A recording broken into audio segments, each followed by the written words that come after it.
પ્રશ્ન હતો? મારું નામ દયરામભાઈ સૌજીભાઈ માકાસણા, ગામ ઘનશ્યામગઢ, માજી સરપંચ. આજનો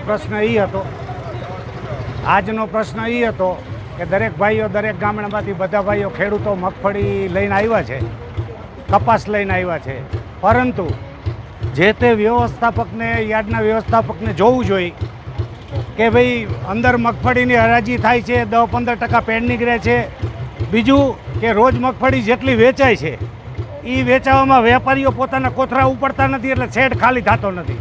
પહેલાં પ્રથમ તો યાર્ડના વ્યવસ્થાપકોએ જે વેપારી મગફળી ખરીદે છે એમને સાંજે પોતાની રીતે પોતાના કોથળા ઉપાડી લેવા એવી એને જવાબદારી આપવી જોઈએ. હવે સવારથી બધા વાહનો આવે છે, ઘણા બધા વાહનો છે, લગભગ 500 વાહનની લાઈન છે. એમાં આજે 100 ટોકન આપ્યા છે, એટલે યાર્ડવાળાની રજૂઆત પ્રમાણે એમ કહે છે કે ભાઈ 100 ટોકનની જગ્યા થશે, પણ ઓલા વેપારીઓ જો કોથળા ઉપાડે તો રોજે રોજ 200 વાહનની વ્યવસ્થા થઈ જાય. પણ વેપારીઓ કોથળા ઉપાડતા નથી, એ જગ્યાએ એમને યાર્ડમાં પડ્યા રહે અને મન ફાવે ત્યારે ઉપાડે.